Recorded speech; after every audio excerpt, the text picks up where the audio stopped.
నమస్తే అండి. ఈరోజు కేంద్ర ప్రభుత్వం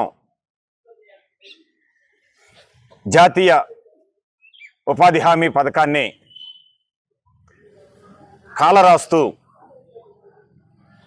రాష్ట్ర ప్రభుత్వానికి అట్లాగే లోకల్ బాడీస్కి ఉన్న అధికారాలను తగ్గిస్తూ నిధులు తగ్గిస్తూ కేంద్రం తన గుత్తాధిపత్య ధోరణిలోకి ప్రదర్శించడానికి ఓ ప్రయత్నం చేస్తూ ఇది కాంగ్రెస్ హయాంలో 2005లో ఈ పథకాన్ని రూపకల్పన చేశారు. సైంటిస్టులు పెద్ద మేధావులు దీని మీద చర్చించి వలసలు వెళ్ళిపోతూ ఉన్నారు. ఉండటానికి ఇల్లు, కట్టుకోవటానికి బట్ట, తినడానికి తిండి ఏ విధంగా ఉందో ఆ విధంగానే గ్రామీణ ప్రాంతాల్లో వలసలను ఆపుతూ వాళ్ళకి హామీగా పని కల్పిస్తూ ఉండాలి, లేకపోతే మలమల మాడిపోయేటటువంటి పరిస్థితులు ఉన్నాయి అని భావించి పేదల పక్షాన ఉండేటటువంటి ప్రభుత్వాలు దాన్ని ఒక చట్టం చేసింది, ఉపాధి హామీ అని. దానికి స్వార్థంగా ఏ రాజకీయ నాయకుడు పేరు పెట్టలా. మహాత్మా గాంధీ ఆయన ఏ పార్టీకి సంబంధించిన వ్యక్తి కాదు, అందుకే ఆయనకి మహాత్ముడు. అటువంటి మహాత్ముడు పేరు పెడితే కనీసం దాన్ని కూడా తీసేసి జీరామ్జీ పేరు పెట్టడం అనేది చాలా బాధాకరం. అంతేకాదు కేంద్రం 90% ఇచ్చేటటువంటిది 60%కి దిగ్గొసింది. 60% పెట్టుబడి కేంద్రం పెడుతూ రాష్ట్రాల మీద మోపుతా ఉంది. రాష్ట్రాలేమో లోకల్ బాడీస్ యొక్క అధికారాలని విధుల్ని హరించి వేస్తూ ఉన్నారు, లోకల్ బాడీస్ ని నిర్వీర్యం చేస్తున్నారు. అలాగే కేంద్రం ఏమో రాష్ట్రాల హక్కుల్ని హరించి వేస్తూ ఉంది. అందులో భాగంగా ఇదే ఉదాహరణ.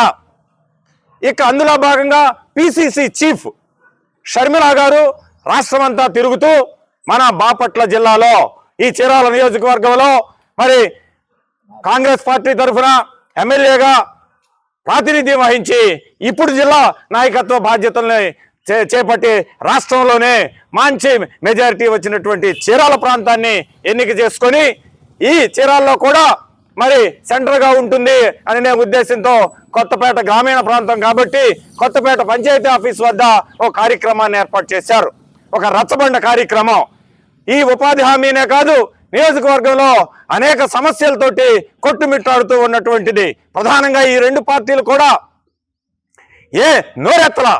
కనీసం కూటమి కావచ్చు, లేకపోతే ప్రతిపక్షంలో ఉన్నటువంటి ఈ వైఎస్ఆర్ కాంగ్రెస్ పార్టీ కావచ్చు, ఈ పథకాన్ని రద్దు చేస్తే కనీసం మాట్లాడిన దాఖలాలు లేవు. ఈ పేదల పక్షాన ఈ పార్టీలేనా అనేది ప్రశ్న ఉత్పన్నమవుతా ఉంది. అందుకు పిసిసి చీఫ్ గారు, రాష్ట్ర చీఫ్ గారు మా నియోజకవర్గానికి వచ్చి ఈ ప్రజలతో ముఖాముఖి కార్యక్రమాన్ని ఏర్పాటు చేసి వాళ్ళ యొక్క బాధలు తెలుసుకొని ఈ కేంద్రానికి ఈ యొక్క వాయిస్ని, ప్రజల వాయిస్ని తెలియజేయటం కోసం ఇక్కడ ఏర్పాటు చేశారు. చీరాల నియోజకవర్గంలో ఉన్నటువంటి మరి కార్యకర్తలు కావచ్చు, ఈ పథకాన్ని పరిరక్షించుకోవాలి అనే బాధ్యతతోటి మీరందరూ కూడా రేపు మధ్యాహ్నం 2 తర్వాత కొత్తపేట పంచాయతీ ఆఫీస్ పక్కన 4వ తారీఖు, రేపు 4వ తారీఖు, మార్చి 4వ తారీఖు చీరాల నియోజకవర్గంలో వేటపల్లి మండలంలో కొత్తపేట గ్రామ పంచాయతీ పక్కనే మీటింగ్ ఏర్పాటు చేశారు. ప్రజలందరూ కూడా పాల్గొని ఈ పథకాన్ని పరిరక్షించుకోవటం కోసం మీ వంతు బాధ్యతగా వచ్చి మీ వాయిస్ని వినిపించి షర్మిల గారి ద్వారాగా మరి మోడీకి తెలియజేసే బాధ్యతని మరి ఆవిడ భుజాన వేసుకొని ఊరూరు తిరుగుతా రచ్చబండ కార్యక్రమంలో మనకు వస్తుంది. ఆవిడకి ఘన స్వాగతం చెప్పి ఈ యొక్క పథకాన్ని పరిరక్షించుకోవాల్సిందిగా కోరుతూ సెలవు తీసుకున్నాను.